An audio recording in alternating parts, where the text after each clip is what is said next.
Gold, trusted gold buyers. మీరు తాకట్టు పెట్టిన బంగారాన్ని విడిపించి ఈ రోజు ఉన్న మార్కెట్ ధరకు కొనబడను.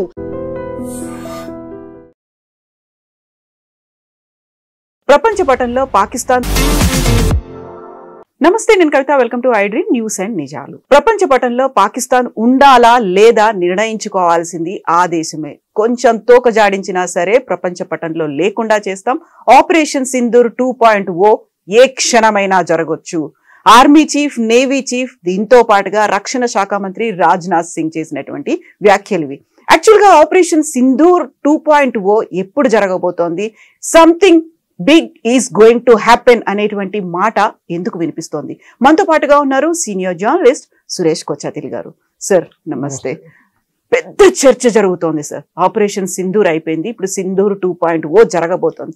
ఏ క్షణమైనా గెట్ రెడీ, బీ అలర్ట్ అనే మాటల్ని ఆర్మీ, నేవీ చీఫ్లు చెప్తున్నారు, ఎయిర్ ఫోర్స్ చీఫ్ కూడా అదే మాట చెప్తున్నారు.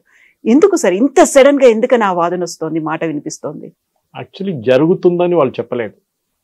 జరిగింది ఏంటంటే, Upendra Dwivedi general, army chief, ఇంకా ఎయిర్ ఫోర్స్ చీఫ్ ఇద్దరు మాట్లాడినప్పుడు ఏం చెప్పారంటే, స్పెసిఫిక్లీ ప్లాన్ 2047 అన్న ఒక ప్లాన్ డెవలప్ చేశారు.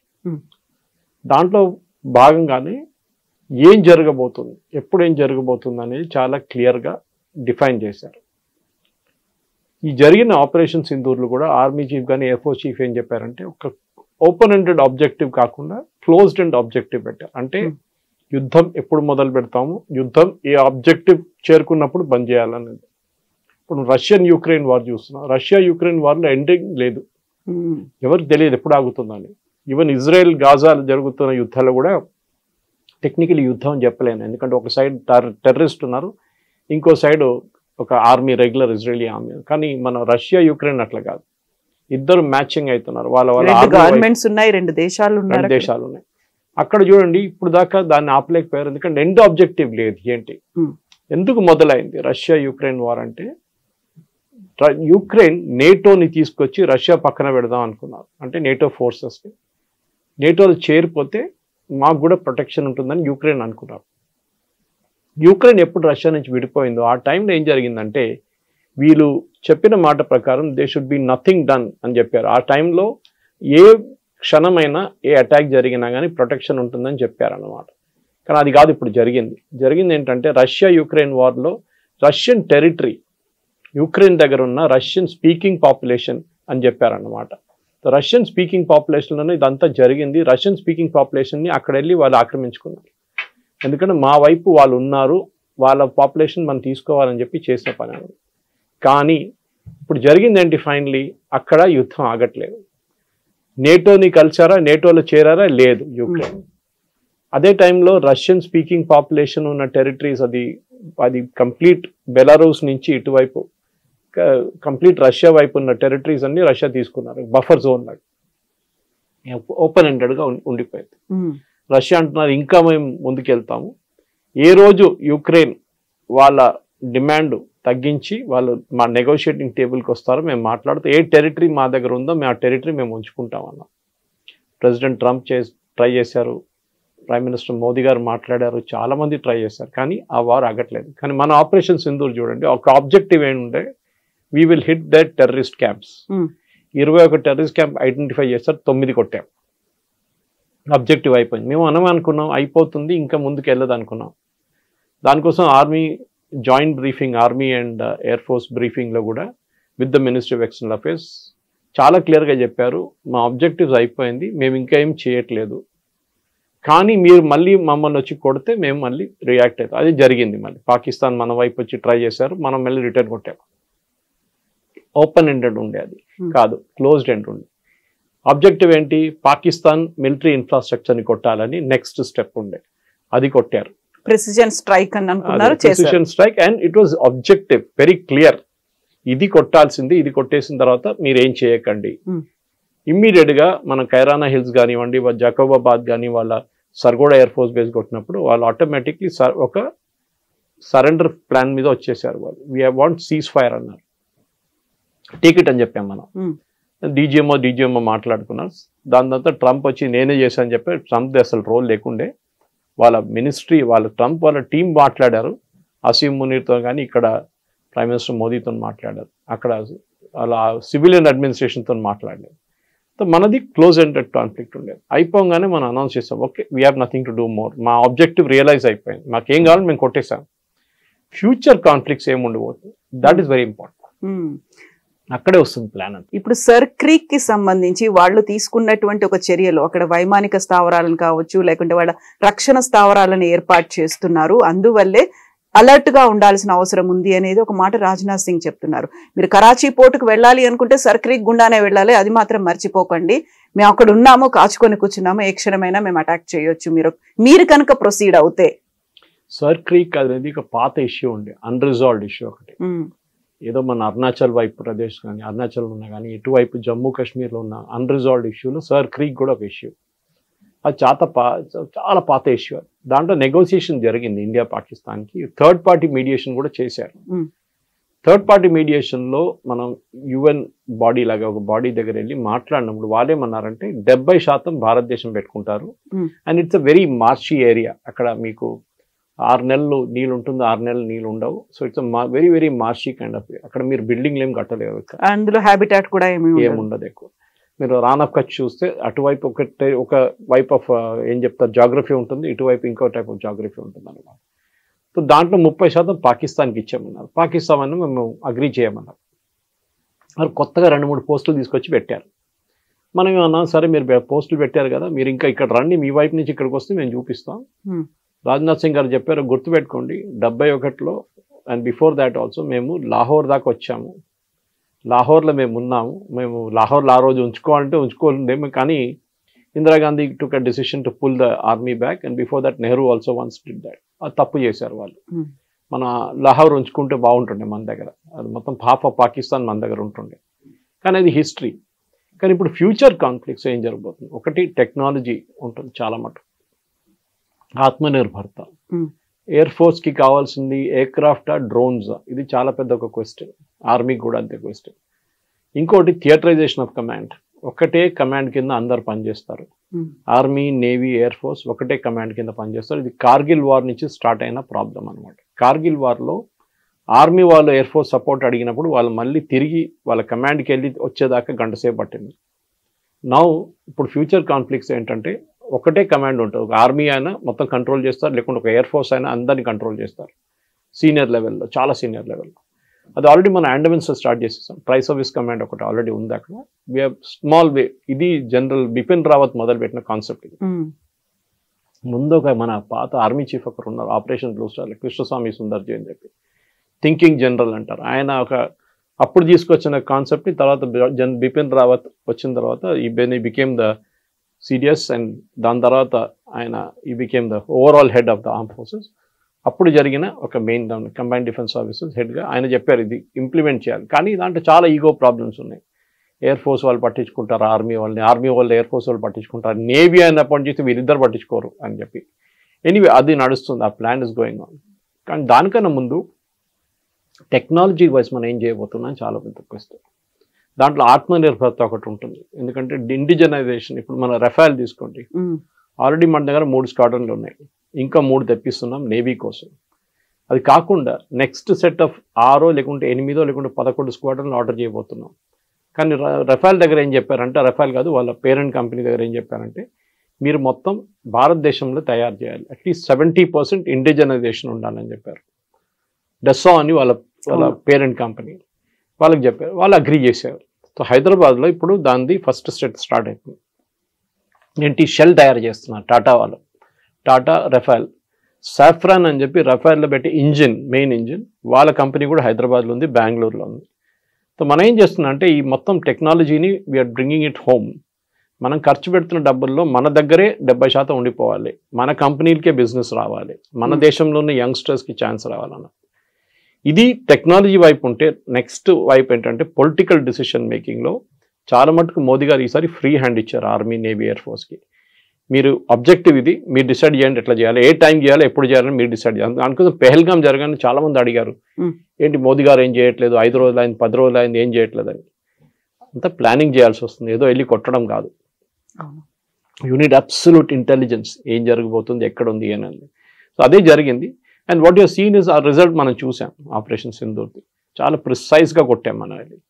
నెక్స్ట్ ఫ్యూచర్ వాజ్లో 2047 ప్లాన్ ప్రకారం అది కూడా షార్ట్ వాజ్ ఉంటుంది, చిన్న చిన్న బర్స్ట్లో 3 రోజులు 4 రోజులు ఉంటుంది అని క్యాల్కులేట్ చేస్తున్నారు. ఎందుకంటే దానికన్నా ఎక్కువ పాకిస్తాన్ డ్రాగ్ చేయలేరు.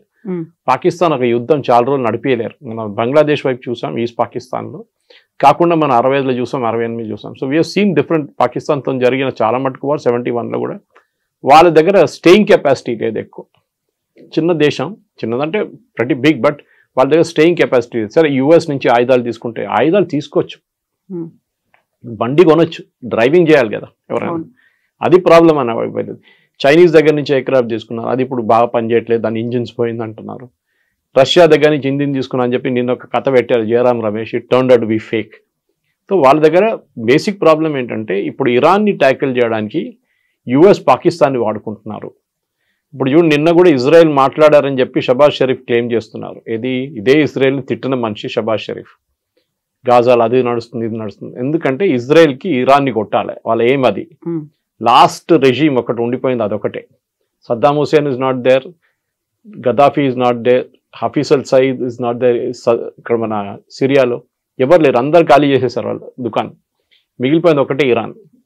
ఇరాన్ మీద దాడి చేస్తే వాళ్ళ నెక్సస్ వీవిల్ ఫినిష్ అయిపోతుంది. ఆల్రెడీ హెజ్బుల్లా ఫినిష్ చేసేస్తారు, హమాస్ని ఫినిష్ చేసేస్తారు, మిగిలింది హూతీలు ఒకటే, వాళ్ళని కూడా కంట్రోల్ చేసుకోవాలి.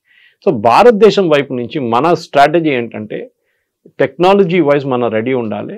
ఇంకోటి వార్ అనేది క్విక్ రియాక్షన్ టైం ఉండాలి. అంటే మనం ప్లాన్ చేసి మనకు 10 రోజులు 20 రోజులు దొరకపోవచ్చు ఫ్యూచర్లో. మనం ఇప్పుడు కొట్టారనుకోండి పాకిస్తాన్ ఇవాళ రాత్రి, మనం ఎట్లా డిఫెండ్ చేస్తాం మనం చూసాం, చాలా బాగా డిఫెండ్ చేసాం మనం. వాళ్ళ వైపు నుంచి వచ్చిన డ్రోన్లు కానీ మిసైల్ అన్ని ట్యాకిల్ చేసాం మనం.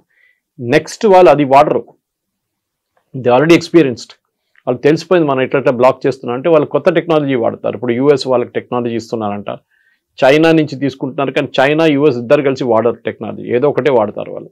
సో మన వైపు నుంచి కూడా వీ షుడ్ బి రెడీ, కానీ దాన్ని అడ్వర్టైజ్ చేయక్కర్లేదు. మేము ఇది చేస్తున్నాం అది చేస్తున్నాం అని చెప్పి చేయాల్సింది క్వైట్గా చేసి that we should be prepared. అదే చెప్పారు ఆర్మీ చీఫ్ కూడా చెప్పారు, that future war will be stronger. Pakistan ఇంకా కొత్తది ఏదైనా సర్కస్లు ట్రై చేస్తే దెబ్బ చాలా సీరియస్గా ఉంటుంది. పాకిస్తానే ఉండకుండా పోతుంది అనమాట. Pakistan will cease to exist. అంటే ఒక న్యూక్లియర్ వార్ అని చెప్పట్లేదు, కానీ Pakistan will cease to exist అంటే మొత్తం వాళ్ళ కంప్లీట్గా ధ్వంసం చేసేస్తారు. ఇప్పుడు చూసింది ఒక సినిమా ట్రైలర్ లాగా అనమాట. సరైన సినిమా ఇంకా వస్తుంది, చాలా డిస్టెన్స్ ఉంది, సినిమా ఒకటి వస్తుంది. So at the same time ఇప్పుడు మన దగ్గర కూడా డిఫెన్స్ సిస్టమ్కి సంబంధించి మనం తీసుకోవాల్సినటువంటి యుద్ధ విమానాలు కావచ్చు, లేకుంటే ఫైటర్ జెట్లు, రాఫెల్లు, వీటన్నిటికీ మన దగ్గర కొనుగోలు అనేది అంటే లైక్ మనం కొనుక్కోవాలి అనుకున్నప్పుడు కెపాసిటీ తగ్గిపోతోందని ఈ మధ్యన వస్తున్నటువంటి వార్తలు కూడా F-16లు తీసుకోవాలా, లేకుంటే S-47లు 56లు తీసుకోవాలా, వీటితో పాటుగా ఎక్కడి నుంచి తీసుకోవాలి, ఒక క్రైసిస్ అనేది కనిపిస్తుంది. కాబట్టి చైనా ఈజ్ కమింగ్ ఫార్వర్డ్, మేము అమ్ముతాము మీరు తీసుకోండి, 5 ఏళ్లలో మేము 5 ఇస్తాము అనే వార్తలు, ఇవన్నీ కూడా యాక్చువల్గా ఏది ఎంత రిలయబుల్గా ఉంది సార్? ఫైటర్ ఎయిర్ క్రాఫ్ట్ అనేది నేను కొంత ఎయిర్ ఫోర్స్ వాళ్ళ దగ్గర మాట్లాడాను దీని గురించి ఆఫ్టర్ ఆపరేషన్ సింధూర్. డ్రోన్ చూడండి, ఇప్పుడు మన యుక్రెయిన్ రష్యా వార్లో డ్రోన్స్ ఎక్కువ వాడుతున్నారు, ఫైటర్ ఎయిర్ క్రాఫ్ట్ చాలా తక్కువ. ఒక $20,000 డ్రోన్ ఒక 1.8 మిలియన్ ఒక మిసైల్ని కొట్టుపడేస్తుంది. అట్లనే ఎయిర్ క్రాఫ్ట్ కూడా తక్కువ కాదు, ఒక F-35 $100 మిలియన్ అంటారు దానికి. అంత ఎక్స్పెన్సివ్ ఎయిర్ క్రాఫ్ట్ మెయింటైన్ చేయాలన్నా వద్దా అనేది మనకు పెద్ద క్వశ్చన్. నెక్స్ట్ మనకు కూడా మన వైపు నుంచి యాక్మా కానీ దానికన్నా ముందు తేజస్ 1 and 2కి మనం చాలా మటుకు డిలేస్ అయింది మన దగ్గర, DRDO వైపు నుంచి, HAL వైపు నుంచి. అది ఎయిర్ ఫోర్స్ చీఫ్ చాలా క్లియర్గా చెప్పారు, వాళ్ళకి చెప్పిన డెడ్ లైన్ వాళ్ళు మీట్ చేయట్లేదు. సో వాళ్ళు డెడ్ లైన్ మీట్ చేయకపోతే ఏం చేయాలి? వాళ్ళ మెయిన్ ప్రాబ్లం ఏముంటుంటే ఇంజిన్ గురించి. ముందు మనం GE దగ్గర నుంచి ఇంజిన్ తీసుకుందాం అనుకున్నాం from US for the basic air craft training, అది జరగలేదు. దాని తర్వాత అప్పుడు దాకా తేజస్లో కొత్త ఇంజిన్ తీసుకొచ్చాం, దాని తర్వాత ఫ్రెంచ్ వాళ్ళు ఆఫర్ చేశారు ఇప్పుడు. దాని తర్వాత ఎక్మా ఉంది, నెక్స్ట్ జనరేషన్ 4.5 సిస్టమ్ ఒకటి ఉంది, జనరేషన్ ఫైటర్, దానికి కావాల్సిన ఇంజిన్. మిగతా అన్ని మనం ఏవియానిక్స్ దాకా షెల్ అన్ని తయారు చేసుకుంటాం. Engines are very very crucial. ఇది ఎట్లయిపోతుందంటే మనం కార్ షోరూమ్కి వెళ్ళిన తర్వాత వాడు కార్ చూపించి ఇది 5 లక్షల కార్ అంటాడు, మీరు చాలా హ్యాపీ అయిపోతారు, ఇంత తక్కువ నా కార్ వస్తుంది, దాంట్లో అంటాడు ఇంజిన్ లేదంటాడు, మళ్ళీ ఇంజిన్ పెడితే ఇంత అవుతా అంటాడు. So air craft is like that. Fighter air craft కొనేటప్పుడు మనకి ఏం కావాలో అది అడుగుతారు వాళ్ళు. మీ వైపు నుంచి ఎక్కడెక్కడ ఆపరేట్ చేయాలి, డెసర్ట్ ఆఫ్ రాజస్థానా, లద్దాఖ్లో -40 degrees, లేకుంటే అరుణాచల్ ప్రదేశ్లో ఉన్న వర్షాల్లో ఎక్కడ యూజ్ చేస్తారు ఎయిర్ క్రాఫ్ట్. ఎందుకంటే తీసుకున్న 3-4 స్క్వాడ్రన్ తీసుకుంటాం కదా, ఒక స్క్వాడ్రన్ అంటే 14 నుంచి 16 ఎయిర్క్రాఫ్ట్. సో దాని ఇంజిన్ డెవలప్ చేయాల్సి వస్తుంది. ఇంజిన్ ఈచ్ ఎయిర్క్రాఫ్ట్కి ఒక్కొక్కసారి కొంటున్నప్పుడు డిఫరెంట్ ఇంజిన్స్ ఉంటుంది. ఇప్పుడు రష్యా దగ్గర తీసుకున్నప్పుడు రష్యా వాళ్ళు దాంతో సర్వీస్ ఇస్తారు మనకి, we will take care of the aircraft. The US problem ఏంటంటే ఇట్లానే బ్లాక్మెయిల్ చేస్తారు. దీనికన్నా ముందు కూడా మనం న్యూక్లియర్ బ్లాస్ట్ చేసినప్పుడు పోఖ్రాన్లో మొత్తం బ్యాన్ చేసి పడేస్తారు వాళ్ళు. ఆలోచించండి, మీరు కొత్త కొత్త ఎయిర్క్రాఫ్ట్ తీసుకుంటారు, F-35 తీసుకుందాం అనుకున్నా, తీసుకోరు, మనం తీసుకోరు, అది ప్రసక్తే రాదు. తీసుకుంటే కూడా దాని స్పేర్ పార్ట్స్ రేపు ఆపేసి ఏం చేస్తారు మీరు? It become junk. బ్లాక్మెయిల్ చేసిన దానికి యూఎస్ ఇస్ ఎక్స్పర్ట్స్. మనం ఏం చేయాలంటే కొంటున్నప్పుడు instead of buying wholesale Russia దగ్గర నుంచి, లేకుంటే ఫ్రాన్స్ దగ్గర నుంచి, లేకుంటే యూఎస్ దగ్గర నుంచి కొనే బదులు mix and match of aircraft కొనాల్సి వస్తుంది. F-16 ఇస్ వెరీ పాత టెక్నాలజీ, అది F-16 పోయింది కంప్లీట్గా. We have to take new technology. 5th generation ఫైటర్కి వచ్చేసాం ఇప్పుడు, 3rd జనరేషన్ కాదు ఇప్పుడు మనకు కావాల్సింది. సో 5th జనరేషన్ ఎయిర్క్రాఫ్ట్లో మనం కూడా యాక్మా అని చెప్పి తయారు చేస్తున్నాం ఒకటి కొత్త టెక్నాలజీతో. బహుశా 2040 దాకా రెడీ అయిపోతుంది. దానికన్నా ముందు 2035 ఇంకో సెట్ ఎయిర్క్రాఫ్ట్ రావాల్సింది. తేజస్ 2 ఏమో 2013 ఎండి దాకా డెలివర్ అంటున్నాం. చాలా పెద్ద ప్లాన్ ఉంది. ఈ ప్లాన్లో అంతా మనం తయారై పాకిస్తాన్, మనకు ప్రిన్సిపల్ ఎనిమీ పాకిస్తాన్. చైనా కూడా ఉన్నారు, కానీ చైనా ఇండియా అంటే ఒక 1-to-1 ఫైట్ అయితే మన ఈక్వల్ ఫైట్లో ఉంటాం. చైనా కూడా చాలా మంచి టెక్నాలజీ ఉంది వాళ్ళ దగ్గర, వాళ్ళ పాత సిస్టమ్ లాగా కాదు. They have developed real good technology. సరే వాళ్ళ రాడార్ పనిచేయట్లేదు ఈసారి, అది మనం కొట్టాము, అదంతా జరిగింది. కానీ చైనాకి కావాల్సింది, చైనా పాకిస్తాన్కి ఇచ్చింది 3rd రేట్ ఇచ్చారు, సెకండ్ హ్యాండ్ స్టఫ్ ఇచ్చారు, మంచి మిషన్స్ ఏమి ఇవ్వలేదు వాళ్ళు. కానీ ఫ్యూచర్ వార్లో చెప్పలేము. టిబెట్ వైపు నుంచి కానీ అరుణాచల్ వైపు నుంచి చైనా డైరెక్ట్ మన మీద యుద్ధం చేయరు. ఎందుకంటే వాళ్ళకి తెలుసు మనం చైనా భారతదేశ యుద్ధం వచ్చేస్తే అప్పుడు యుఎస్ ఇన్వాల్వ్ అయిపోతారు, భారతదేశం వైపు వచ్చేస్తారు యుఎస్. సో చైనాకి చాలా క్లియర్గా తెలుసు అనమాట. దానికోసం వాళ్ళు ఇప్పుడు ఏం చేయట్లేదు. ఇప్పుడు చూడండి, పాకిస్తాన్లో యుఎస్ వచ్చి పాకిస్తాన్తో ఒక అగ్రిమెంట్ చేసుకుంటే చైనా విత్డ్రా చేసుకుంటే పోతున్నారు అక్కడి నుంచి. So belt and road initiative కానివ్వండి, మిగతా ఇనిషియేటివ్స్లో వాళ్ళు విత్డ్రా చేస్తున్నారు. ఇప్పుడు వాళ్ళు ఏదో ప్రామిస్ చేశారు అదంతా విత్డ్రా చేస్తున్నారు ఫండింగ్ అని. సో చైనా కాదు మన main enemy Pakistan. So western ఫ్రంట్లో పాకిస్తాన్ ఉన్నప్పుడు మనకు పెద్ద వరి ఏంటంటే ఒక అటువైపు బంగ్లాదేశ్ కూడా ఇప్పుడు ఒక 3 ఫ్రంట్ వార్లో తయారైంది. ముందు బిపిన్ రావత్ గారు 2.5 ఫ్రంట్ వార్ అన్నారు. Pakistan, China and urban naxals. అది అర్బన్ నెక్సల్స్ని ఇప్పుడు మొత్తం ఆల్మోస్ట్ ఫినిష్ చేసేసాం. ఇప్పుడు మన దగ్గర ఉన్నది పాకిస్తాన్, చైనా, బంగ్లాదేశ్. ఈ Bangladesh is a big worry because Pakistan వాళ్ళ ఎయిర్క్రాఫ్ట్ తీసుకొచ్చి అక్కడ పెట్టి రేపు అక్కడున్న బేస్ నుంచి వాడుకుంటే then it becomes a problem. Hashimara కానీ మిగతా ఎయిర్ ఫోర్స్ బాగ్డోగ్రా కొట్టాలంటే they have to hit from Bangladesh ఉంది. సో అది లేకుంటే మొత్తం ఓవర్ఫ్లై చేసి రాలేరు వాళ్ళు. సో మెయిన్గా ఏంటంటే స్ట్రాటజీ వైజ్ కమాండర్స్ కాన్ఫరెన్స్లో కూడా అదే డిసైడ్ చేశారు. ఫ్యూచర్ వార్ఫేర్ అనేది పాత వార్ఫేర్ లాగా కాదు. పెద్ద పెద్ద ట్యాంకులు, ఒక 400 మంది పరిగెత్తుకుంటూ పోతున్నారు, లేకుంటే వేలాది మంది పరిగెత్తుకుంటూ పోతున్నారు, తుపాకీలు తీసుకొని, అది తీసుకొని, ఇది తీసుకొని. Doesn't work like that. Modern వార్ఫేర్లో మీరు ఇప్పుడు రష్యా యుక్రెయిన్ వార్ చూడండి, ఎక్కువ సోల్జర్స్ కనిపించారు, చాలా మంది చనిపోయారు, 1,00,000 మంది ఇటువైపు అటువైపు చనిపోయారు.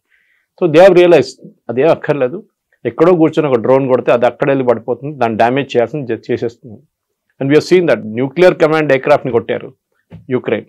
రష్యా టెరిటరీలో 3,000 కిలోమీటర్లు నడిపించుకుంటూ పోయి బండి తీసుకెళ్ళి తెలియకుండా అక్కడి నుంచి వాళ్ళు రిమోట్లీ లాంచ్ చేశారు డ్రోన్స్. చాలా డ్యామేజ్ జరిగింది రష్యాకి.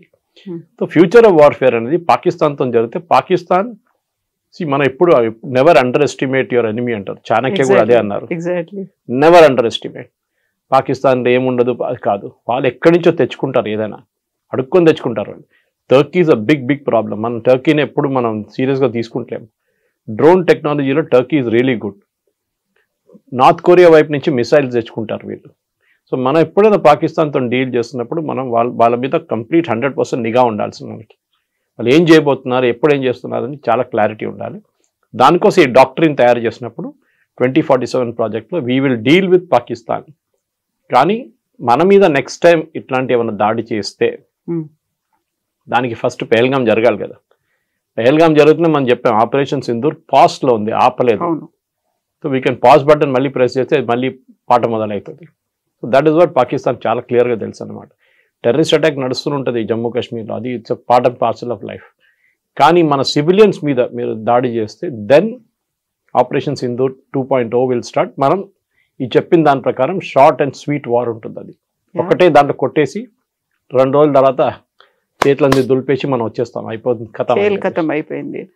ఎగ్జాక్ట్లీ. సో ఇదే మాటని వాయుసేన చీఫ్ అమర్ప్రీత్ కూడా అదే మాట చెప్తున్నారు. లాంగెస్ట్ కిల్ చేసాము, ఇప్పటిదాకా జరగనంత 300 కిలోమీటర్స్ ముందుకు చొచ్చుకొని పోయి చేశాము. గతంలో చూపించినటువంటి సహనం, సంయమనం అనేది ఇప్పుడు మాకు కనిపించదు. మీరు ఎలా ఉంటారో అంతకు మించి మేము యాక్ట్ చేయబోతున్నాము అనుకున్నప్పుడు సైలెంట్ గా అయితే ఉంటుందంటారా? లైక్ పాకిస్తాన్ ఇప్పుడు ఒక వార్నింగ్ అయితే మనం ఇచ్చాం, మీరు ఏదో చేయబోతున్నారు, మేము వార్నింగ్ ఇస్తున్నాము అనేది. సైలెంట్ గా ఉంటుందా, వాళ్ళు ఏదో చేయబోస్తారు అనేది? అలా పాకిస్తాన్ ఆలోచన స్ట్రాటజీ ఉంటుందంటారా ఇప్పటిదాకా చూస్తే? పాకిస్తాన్ ఒక ఫెయిల్డ్ నేషన్ అండి. Economically failed, militarily failed. ఎన్ని యుద్ధాలు ఓడిపోయారు భారతదేశంతో. 71 వాజ్ అల్టిమేట్ హ్యూమిలియేషన్. ఢాకాలో సరెండర్ చేయాల్సి వచ్చింది. బాకీ పెట్టి general Niazi had to surrender. That అంతకన్నా పెద్ద ఇన్సల్ట్ ఒక ఆర్మీ, ఒక సోల్జర్కి కానీ ఒక జనరల్కి ఎప్పుడు ఉండదు సరెండర్ చేయడం అనేది. పాకిస్తాన్ మన మీద దాడి చేయడం కన్నా ఎక్కువ వాళ్ళ దగ్గర ఇప్పుడున్న ఫారిన్ ఎక్స్చేంజ్ రిజర్వ్ చూస్తే డబ్బులు అసలు లేదు. కానీ యూఎస్ ఇప్పుడు సహాయం చేస్తున్నారు. ఎందుకు? ఒకటి, ట్రంప్ వాళ్ళ ఫ్యామిలీని హెల్ప్ చేశారు. వాళ్ళ క్రిప్టో కరెన్సీ వాళ్ళ డీల్స్లో వాళ్ళ కొడుకు చేస్తున్న బిజినెస్ని వాళ్ళు నడిపిస్తున్నారు. పాకిస్తాన్ చాలా మటుకు పాకిస్తాన్ జనరల్స్ డబ్బులు పెట్టారు దాంట్లో. అది కాకుండా సెకండ్ థింగ్ వాళ్ళ రేర్ ఎర్త్స్. అది బలూచిస్తాన్ కానివ్వండి, ఖైబర్ పఖ్తూన్ఖా ఏరియాలో రేర్ ఎర్త్స్ చాలా, టంగ్స్టన్ కానీ పెలేడియం కానీ చాలా మటుకు రేర్ ఎర్త్స్ ఉంది అక్కడ. ఇదంతా క్వార్ట్స్, ఇదంతా తీయాలంటే అమెరికన్ టెక్నాలజీ కావాల్సి వస్తుంది. పాకిస్తాన్ దగ్గర లేదు. సో పాకిస్తాన్ ఇచ్చేశారు. ఆలోచించండి, వైట్ హౌస్కి ఒక డబ్బా తీసుకెళ్లారు వాళ్ళు, స్వీట్ డబ్బా లాగా డబ్బా తీసుకెళ్ళి ఓపెన్ చేసి జనరల్ మునీర్ ఇస్ షోయింగ్, ఇది మా దగ్గర ఇదన్నీ ఉన్నాయండి, అక్కడ ఇన్ని రకాలు ఉన్నాయి, మీరు వచ్చి తీసుకోండి అని చెప్పి, మాకు ఇంత డబ్బులు ఇచ్చేసేయండి, మీరు తీసుకెళ్ళిపోండి అని. ఆ డబ్బుల్లో 30% ఆర్మీ వాళ్ళకి వెళ్ళిపోతుంది. వాళ్ళు లండన్లో ఇల్లు కొనుక్కుంటారు, వాళ్ళ పిల్లల ఎడ్యుకేషన్ సెటిల్ అయిపోతారు అందరూ. పాకిస్తాన్ ఆర్మీ వాళ్ళు అందరూ రిటైర్ అయినాక సెటిల్ ఇన్ లండన్. వాళ్ళ ఒక పెద్ద బంగ్లా తీసుకుంటారు, అక్కడ సెటిల్ అయిపోతారు వాళ్ళు. కానీ భారతదేశం మీద చేయబోయే దాడిలో ఇప్పుడు ఇక్కడ ప్రాబ్లం ఎక్కడ వస్తుందంటే, రేపు బలూచిస్తాన్ ఇప్పుడు దాకా Baloch army was upper hand, liberation army. ఇప్పుడు యూఎస్ ఏం చేశారు, అక్కడ వాళ్ళకి తవ్వాలని చెప్పేసి వాళ్ళని టెర్రరిస్ట్ గ్రూప్గా డిక్లేర్ చేశారు. సేమ్ విత్ ఖైబర్ పఖ్తూన్ వాళ్ళ మొన్న బాంబింగ్ చేశారు. పాకిస్తాన్ ఎయిర్ ఫోర్స్ వాళ్ళ సివిలియన్స్ మీదే బాంబింగ్ చేశారు. ఈ రెండు ఐసోలేటెడ్ ఇన్సిడెంట్గా చూడకుండా మనం చూస్తే క్లియర్గా పాకిస్తాన్ ఇప్పుడు యుఎస్తో కలిసి వాళ్ళ యుఎస్కి కావాల్సిన ఏం కావాలని ఇచ్చేస్తున్నారు, మమ్మల్ని కాపాడుకోండి అని చెప్పేసి. సో రేపు యుద్ధం జరగడానికి ప్రసక్తి లేదు. ఎందుకంటే అమెరికా ఉన్నప్పుడు దాకా మనం ఏం చేయం అక్కడ. అమెరికా కూడా సెల్ఫిష్ ఇంట్రెస్ట్ ఉంటుంది. మేము ఉన్నదాకా మీరిద్దరు కొట్లాడకండి, మేము కూడా పాకిస్తాన్ దగ్గర చెప్తాం ఏం చేయకండి అని చెప్పి. కానీ మన పికింగ్ పాయింట్ ఎక్కడ వస్తుందంటే, మన దగ్గర ఈ టెర్రర్ గ్రూప్స్ పంపిస్తూనే ఉన్నారు. ఒక ఫ్యాక్టరీ ఉంది అక్కడ, అది లష్కర్ తోయిబా కానివ్వండి, మన మిగతా టెర్రర్ గ్రూప్స్ అక్కడ ఏదైనా కానివ్వండి, వీళ్ళందరూ తయారు చేసి పంపిస్తున్నారు టెర్రర్ గ్రూప్స్ని ఇక్కడ. జైషే మహమ్మద్ వీళ్ళందరూ, హిజ్బుల్ ముజాహిదీన్. సో వీళ్ళని ఆపడానికి మనం స్ట్రాటజీ ఒకటి పెట్టుకోవాలి, చాలా clear. Next attack Sindoor will start again. America అక్కడ ఉన్నారో లేదో మాకు తెలియదు. So America selfish interest, Pakistan చూసుకోండి, టెర్రర్ గ్రూప్స్ని మా వైపు పంపించకూడదు. ఎందుకంటే వీళ్ళు మళ్ళీ అంటున్నారు మేము కొత్త బిల్డింగ్లు కడతాము, మేము పెద్ద పెద్ద బిల్డింగ్లు కడతాము, మీరు బాంబ్ చేసినా కన్నా పెద్ద బిల్డింగ్లు కడతా అంటున్నారు టెర్రర్ గ్రూప్స్. కట్టండి, నో ప్రాబ్లం. దాన్ని కొట్టడానికి కూడా ఎక్కువ టైం తీసుకోదు. ఇక్కడి నుంచి బ్రహ్మోస్ పంపిస్తే అయిపోతుంది. ఎందుకంటే లాస్ట్ టైం మీకు గుర్తుంటుంది కవిత గారు, we had to enter Pakistan, బాలాకోట్లో. పాకిస్తాన్లో మన ఎయిర్క్రాఫ్ట్ ఎంటర్ చేయాల్సి వచ్చింది. అక్కడే అభినందన్ ప్రాబ్లం జరిగింది, సర్జికల్ స్ట్రైక్. ఈ టైంలో అది లేదు. None of our aircraft entered Pakistan air space, including Rafale. Rafale shoot and scoot కేపబిలిటీలో 200 నుంచి 300 కిలోమీటర్ దూరం దాకా మిసైల్ కొట్టచ్చు. మన వైపు బార్డర్ దగ్గర వెళ్ళి నిలబడి అక్కడి నుంచి ఫైర్ చేసి వాళ్ళు వెళ్ళిపోయారు వాళ్ళ బేస్కి. Same with BrahMos, same with Agni. మనం ఏదైనా యూస్ చేయాలి. Agni of course intercontinental ballistic missile, మన చైనా దాకా కొట్టచ్చు. కానీ పాకిస్తాన్ వైపు 300 కిలోమీటర్ మన నార్మల్ మిసైల్స్ నడిచిపోతుంది. సో ద ఓవరాల్ సినారియో ఏంటంటే, ఒకటి చాలా సీరియస్గా ఆర్మీని ప్రొఫెషనలైజ్ చేయడం. నేను కొన్ని రోజుల ముందు ఒక హెచ్ఎంఏ సెమినార్లో మాట్లాడాను, హైదరాబాద్ మేనేజ్మెంట్ అసోసియేషన్లో. College of defence management officers వచ్చారు. మన యాప్రాలో ఉన్న పెద్ద కాలేజ్ ఉంది వాళ్ళ ఆర్మీది, ఆర్మ్ ఫోర్సెస్ది. వాళ్ళ కర్నల్ లెవెల్, వాళ్ళ మేజర్ లెవెల్లో army officers, naval and air force officers training ఇస్తారు, షార్ట్ టర్మ్ ట్రైనింగ్ 6 నెలలు 1 సంవత్సరానికి. వాళ్ళు వచ్చినప్పుడు నేను అదే మాట అన్నాను, నేను కూడా మాట్లాడాను 5 నిమిషాలు అక్కడ. నేను అడిగిన ప్రశ్న ఏంటంటే కమ్యూనికేషన్ గురించి, నెరేటివ్ గురించి. మనం యుద్ధం గెలిచాం కానీ నెరేటివ్ ఓడిపోయామా అని చెప్పేసి. పాకిస్తాన్ ఇప్పుడు కూడా చెప్పుకుంటున్నారు మేము 5 కొట్టాము, 7 కొట్టాము, 9 కొట్టాము, 11 కొట్టామని. సరే నాయన ప్రూఫ్ అయితే చూపి అంటే ప్రూఫ్ లేదు, మీ సోషల్ మీడియాలో ఉంది, మీరు చూసుకోండి అంటున్నారు. ఆలోచించండి. సో మన ఆర్మీ దగ్గర ఉన్న అన్నిటికంటే పెద్ద వీక్నెస్ ఇప్పుడు ఏంటంటే కమ్యూనికేషన్ స్కిల్స్.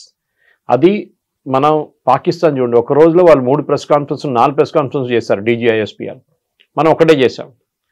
అది వాళ్ళ సోషల్ మీడియా వాళ్ళు వాడుకున్నారు, చాలా మంచిగా వాడుకున్నారు. మన దగ్గర రియాక్షన్ కొంచెం స్లో ఉండే. మీలాంటి నాలాంటి వాళ్ళు వెళ్ళి ట్వీట్ చేశారు, కానీ ఆర్మీ వైపు నుంచి, ఆర్మీ అంటే ఆర్మ్ ఫోర్సెస్, ఇండియన్ ఆర్మ్ ఫోర్సెస్కి ఒక కొత్త కమ్యూనికేషన్ ప్లాన్ తీసుకురావాల్సి వస్తుంది.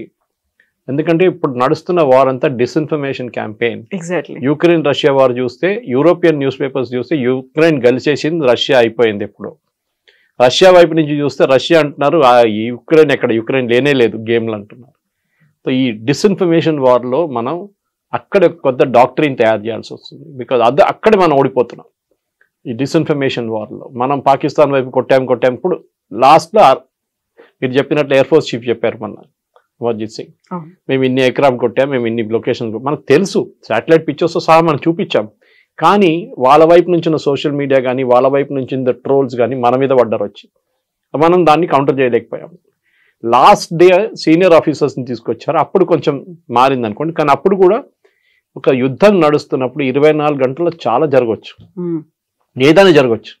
So you need to have regular briefings అన్నమాట. ఎవ్రీ 3 hours 4 hours ఒక అప్డేట్ ఇవ్వాల్సి వస్తుంది. మీరు ఫిజికల్ కాన్ఫరెన్స్ పెట్టక్కర్ కానీ అప్డేట్స్ ఇవ్వాల్సి వస్తుంది, అట్లీస్ట్ ట్వీట్ చేయడం. ఇది ప్రాబ్లం ఎక్కడ వస్తుందంటే, ఇది పొలిటికల్ క్లియరెన్స్ కావాల్సి వస్తుంది.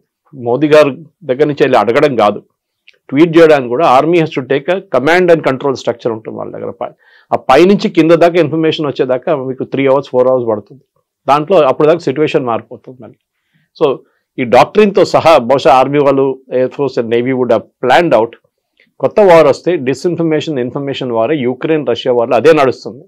రోజుకి రోజు మేము ఒక యుక్రెయిన్ ఒక బిల్డింగ్ ని కొట్టాం, అక్కడ 10 మంది చనిపోయారంటే యుక్రెయిన్ అంటే కాదు 100 మంది చనిపోయారంటారు, just to create an impact. గాజాలో జరిగే అదే ప్రాబ్లం అనమాట.